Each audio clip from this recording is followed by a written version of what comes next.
to Virtual Campfire. I am here for a second time with Terrell Rogers, and we had such an awesome conversation before. We decided to kind of expand on it. We're going to talk about time travel and parallel universes. Terrell, you have some things in your mind. I want to hear everything that you have that you want to share.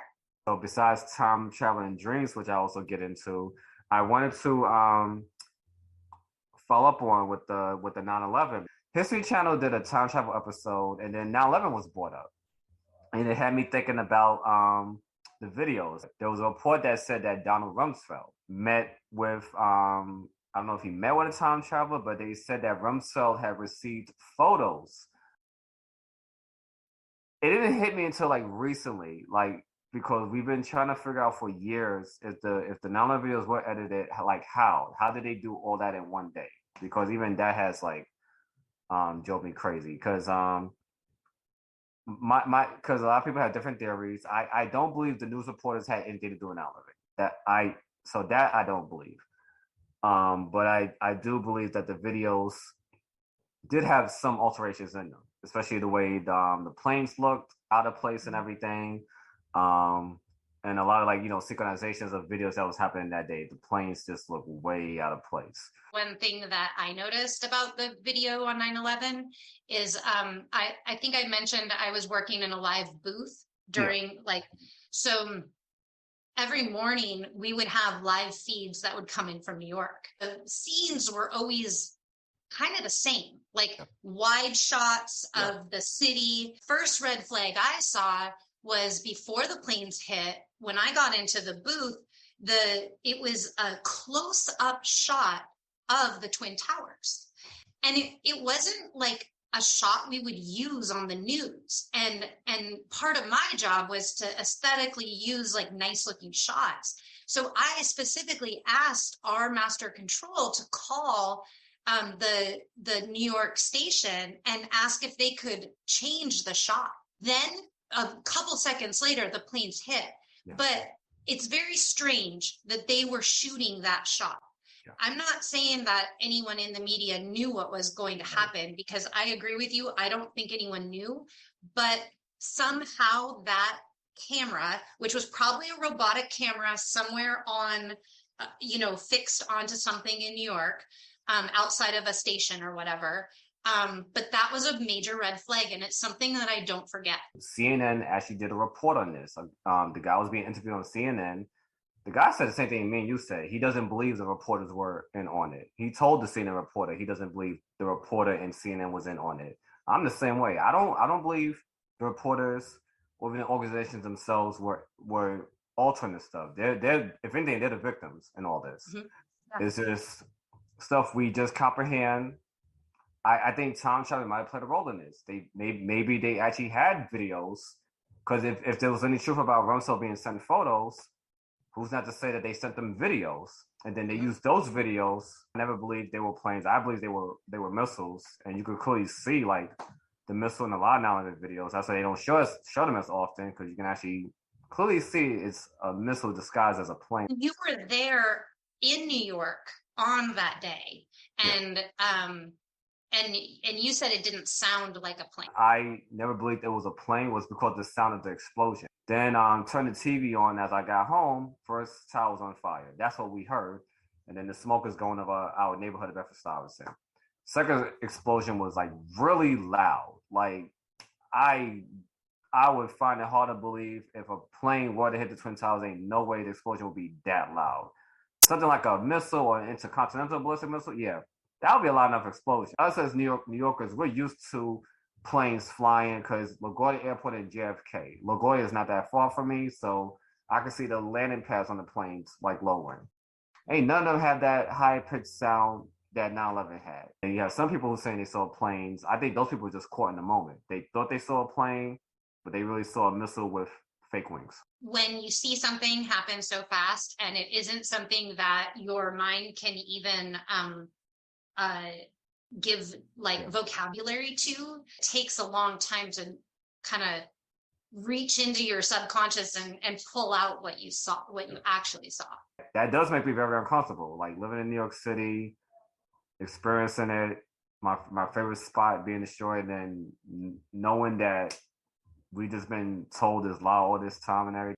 I do think that like Hollywood has, I don't know, some sort of maybe insight into things. The Back to the Future movie, I don't know if you remember where Yeah, he's like, oh, let's go to 2020. And he's like, yeah, do not, whatever you do, go to 2020. Sometimes I think these things are so coincidental that it can't be a coincidence. sure. The Simpsons, because the Simpsons are famous for it too. Which I'm actually Simpsons getting. too. I'm gonna get into the Simpsons in a minute. I'll start with Back to the Future first, because basically Back to the Future 2, where they actually go into the future.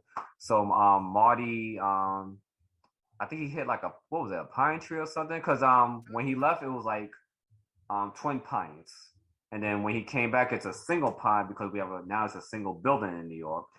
And then there was an issue about Marty's future television. The twin towers are going like upside down or whatever, symbolizing like, oh, they're falling. And then the Simpsons one. Now the Simpsons one, I actually remember that episode as a kid, which is so crazy. I just remember it, but it was before 9/11, but I remember it. Never understood the joke, like why Bart was doing that. He had the magazine said 9/11 with Twin Towers, flashing money. I remember that as a kid. I was like, it goes over your head because you're a kid. But then when you look back on it, I was like, oh, stop. I remember that as a kid. Why is okay? Hollywood, subliminals, and everything. And then even with the dollar bills, because that's why they changed the dollar bills. When you fold it a certain way, you can see the Twin Towers and the Pentagon burning on the $20 bills and stuff. And a cousin showed me that in person the year after, which was 2002. She actually did the fold and showed it to us, and they changed the currencies as a result because of that and everything. A lot of people have psychic abilities. Think about like if you can see the future. I mean, there's a lot of times in my life I've personally had a feeling about something, and then that feeling came like to fruition, good or bad. And I've a lot of times I think I can feel things. I don't know that I can necessarily predict things, because time is in my mind, it doesn't go linearly like how we think of time. And it kind of bends and warps. And so when I think of something in the future, I can't tell how far in the future it is. I can't tell if it's tomorrow or if it's in 10 years. Right. And I think of someone like Nostradamus, who predicted all these things like really, really far in the future. And, perhaps there are people who have psychic abilities who are channeling that to make these movies, say, or, and maybe it's almost not even conscious that they're doing it. They're just writing a script. I know a lot of times when I write things down, I'm channeling it, and then I'll read it later, even a couple years later, 10 years later. And I'm like, I wrote that? I don't even remember writing it. So clearly it's not coming from the forefront of my mind. It's coming from something else or somewhere else. Perhaps it's from another time frame. Yeah. So I think with regards to time travel, at least in my mind, time exists, but it doesn't exist the way we think it exists. Like time is different on Earth and in the universe. Like it's different. It's my theory. We don't know when the exact shift happened. Some think the shift happened on 9/11. I'm not going to rule that out because 9/11 just felt out of place. We both agree on that. Just felt really out of place. Life has changed drastically since 9/11. I'm talking about technology and everything for the worse. And then some people think the timeline shifts happened in 2016. Some think, this is just my theory too, I think the time shift happened. That's why the world did not end. The world didn't end. The timeline got altered. I think the timeline shift happened on December 21st, 2012. In our lifetime and in this last century, because it goes beyond my lifetime, but in this last century, we've had these shifts and they keep increasing. And I believe, I feel like we're shifting consistently now, collectively in like waves. And not everyone's always on board in all the waves. But I do think that the shifts have been happening at a more frequent rate in the last like 20 years specifically. And I think they'll just continue to happen too. I don't think this is just coincidences. I think that's what they're like. They're giving us information here about these parallel realities that we just haven't had the chance to like visit or see. Like, cause I've always wondered about that too. Like, what if 9/11 didn't happen? Did something worse happen? Or it's like with JFK. There was theories about the parallel universe where JFK was not assassinated and the U.S. just went more downhill. Like, and there's another theory where it's like the U.S. just got better. But there's like so many, like the multiverse, which I do believe in, is so massive. There's so many parallel Earths and everything, so many different outcomes. We can't rule none of it out.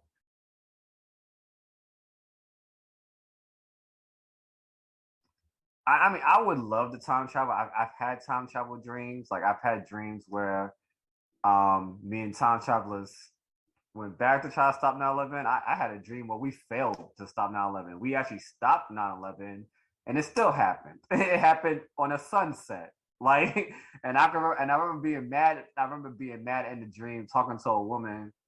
She was like, maybe it was meant to be. Like, it was a dream turned into a nightmare. Like 9/11 happened on a sunset, like literally on a sunset. Those type of dreams get you like mad. Like, it's maybe sometimes it's Twilight Zone did an episode on that too. The guy tried to time travel and then he ended up causing something that was supposed to happen. When we're talking about dreaming, like lucid dreaming. So you start dreaming about something and then you try to create the outcome. I think that if we collectively can start lucid dreaming about the best future that we can imagine, then I think we can merge into that timeline where it's like the most beautiful planet, the most beautiful outcome of the future, because we do create our reality, and it's kind of does start with dreams. I do believe that some dreams, not all of them, because some of those dreams are dreams. I do believe that there are some dreams, those are parallel realities. Like, and I remember one dream, and it really hit me. I had this dream. I was in my old apartment building, but it was a parallel universe. I could see the Empire State Building and the Washington Monument. Like, what the heck is Empire? Like, looking back, I was like, wait, Washington Monument, Empire State Building in the same city. So is this is this a parallel New York, or was I living in a parallel Washington D.C.? So, and then I actually like felt the wall in my dream. Like that's like that drove me crazy. I was like, oh snap! So I was probably in my parallel conscience. That's why I actually felt it. And then when I woke up, oh, back in this reality. Like I do believe some dreams are parallel universes. That's why they feel. That's why some dreams feel real, and there's some dreams where, oh yeah, that's just a dream. Um, what's your like thoughts on that? Do you also believe that some dreams are parallel universes, or they're just like dreams? I think sometimes dreams are messages from the future to kind of maybe give us a warning about something or to prepare us. Like a really good example is my oldest daughter is in college, and she lives in an apartment. And she said for a few weeks she was having a dream that she woke up and there was like a scary man standing over her, like, and it was like it was freaking her out. Like she had the dream a few times. And we had gone to Hawaii like on a family trip, and she kind of mentioned this dream, and I was like, that's weird. But I didn't think too much of it. I just thought, she's in a new place and that sort of thing. Well, shortly after we got back, her apartment got broken into, and the person had climbed up through the fire escape into her apartment. She had closed her door. She was sleeping. Her and her roommates were sleeping. And he had gone and taken things from their apartment and didn't open up either of the other two girls' doors, but her door when she woke up was open. And it like freaked her out because she was like it's like she knew that this was going to happen. I mean, luckily he didn't do anything, but it was the reality of the fact that she had seen that in her dream, and I feel like it was warning her. Some police organizations, they work with psychics, like because that's what started, like the police connections with psychics and everything. Because there were some cases where they was able to find the criminal, missing people. Unsolved Mysteries did an episode in that where the guy was having dreams. He didn't even know the woman, but in his dream, it was pinpointing the location of where the missing woman was at, found alive and everything. She had got lost in the forest, and they found her in the location where the guy was dreaming of where she was at. Did not know each other, and it's like it really has you like thinking, like what you were saying, psychic connections and everything, like because technically, like, we're all connected. I think, like, even just talking about these things, it makes me think that we should be learning from it, like, because it was really, I was really happy that Sophia shared that with me, about like the dream that she had been having, and then knowing that event happened. It's a reminder to be conscious of our subconscious, because the light's getting too bright. Yeah. The shadows are not as big as they used to be, and I know that's like speaking metaphorically, but I really believe it. I do think that the light workers like you and me and other artists and people, even musicians, are bringing this stuff to light and saying, hey, like, we don't want this anymore on Earth. Like, you go to, I don't know, Pluto or something. I don't know where it is, but not here. Yeah, because it's like with the UFO disclosure. We've always wanted that for years, and I'm glad we're getting UFO disclosure. My thing is, we both know that most people in the public are not gonna be able to be receptive, like, to it and everything. Yeah, it's happening slowly because like I was saying, when you see something that you don't have vocabulary for, it takes a while to process that. But imagine if you're someone on Earth that's never seen that, and then they're saying that, oh, well, these things exist, but you've never seen it. Right. There's going to be a lot of denial about that because they haven't witnessed it. When they disclose extraterrestrials, that's going to be the big one. That's going to be the big one. That's the one I'm really concerned about, how people are going to see. People like me are going to be calm about it. Then I say, see, now that's where it's like, oh. Looking forward to the time when there's a recorded interaction between a human and an extraterrestrial, like fully recorded. There's going to be someone who's an ambassador. Like, it's just going to happen. Like, and I think it's going to happen soon. Yeah. Like I said, time is weird. I just hope we don't get the hostile, like, because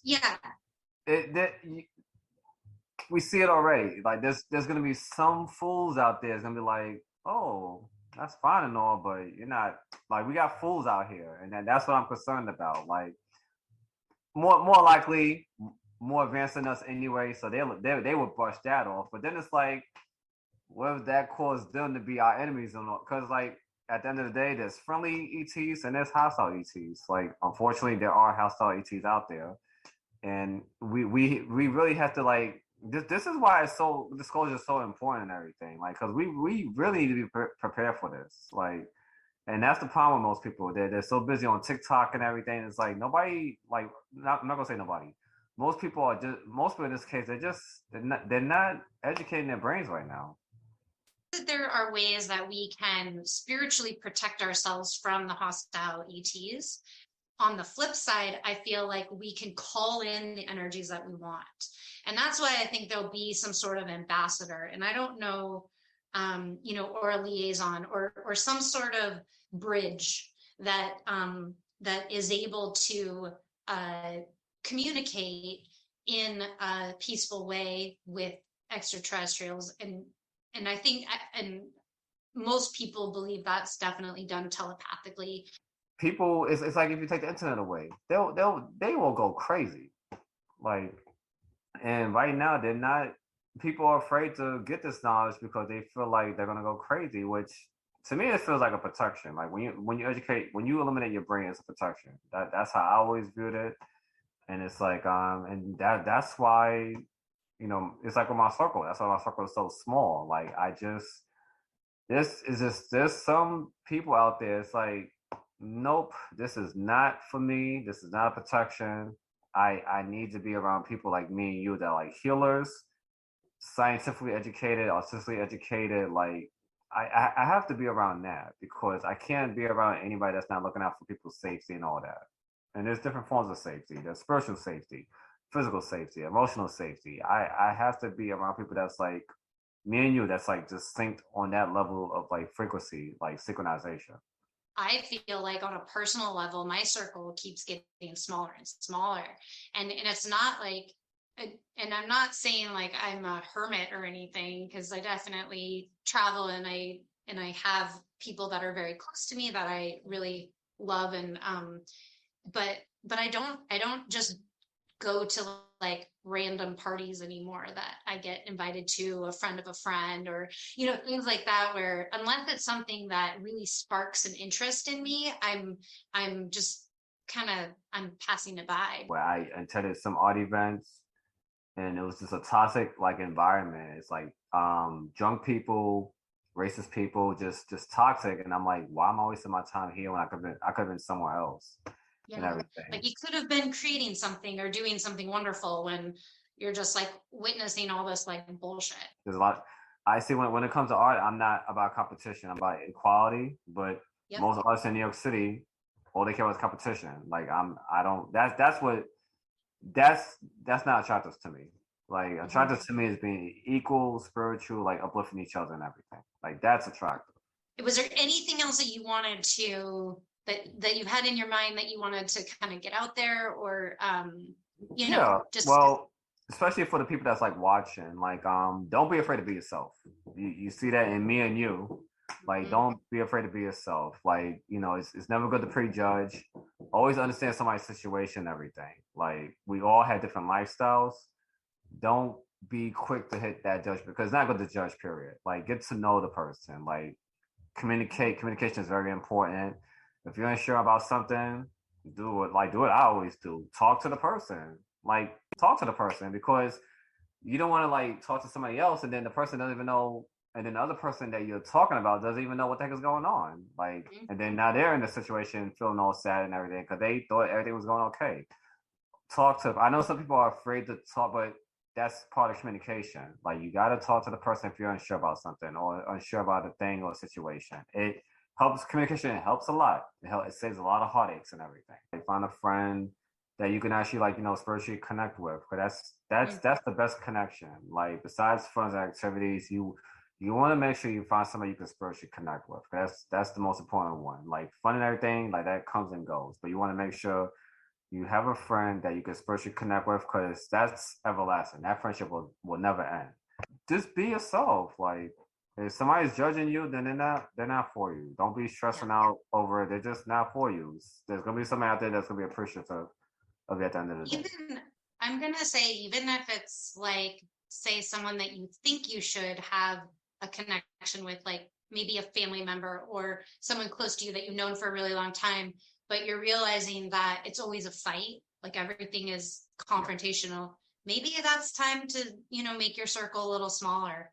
Yeah. Because sometimes it's hard to say no. Like Yeah. I know, like I'm kind of a people pleaser. I want to say yes, but that is one thing that I've started to just be a little more aware of, is that it's okay if I want to say no. Yeah. And Like that is okay. see, I had to remind myself that not everybody has a support in family. Like, Hmm. there is no perfect family at the end of the day. But then I also have to remind myself not everybody has like the same support system like I do. There's some people that don't have supports in the family or even their relatives, so they'll have to go to a friend and everything. So sometimes we can't always say, talk to family because they may not have that type of support system in the family. So people have to be mindful of that Exactly. too as well. Yeah. But if you say no, it means you have time to say yes to something that's positive. Do Yeah. you know what I'm saying? So like it's not negative to say no, because it gives you the time to do something more positive than what that would have been. So yeah. Just so basically, like, to make it like simple for the viewers, like watching, go to the person that you know that will make sure that you don't fall. Yes. Terrell, thank you so much for taking the time to have another conversation. Thank you. And I hope that you have a really awesome day. I hope that your dreams are equally as awesome and your art continues to grow. And yeah, I wish you the absolute best. Thank you. Thank And you. I definitely looking forward to being a guest on here again. Because there's definitely gonna be some more topics coming, especially what's going on right now with Oh yeah. changes social media and everything. So that we'll Yep. definitely be doing another like podcast show for this one too on different topics. So For sure. Really grateful for your time and all your thoughts. you're welcome, and thank you again as well. And I definitely look forward to being on here again in the future. Yeah, more to come. Okay, awesome. Thank you, All Crystal. right. See you, Yeah, Terrell. definitely.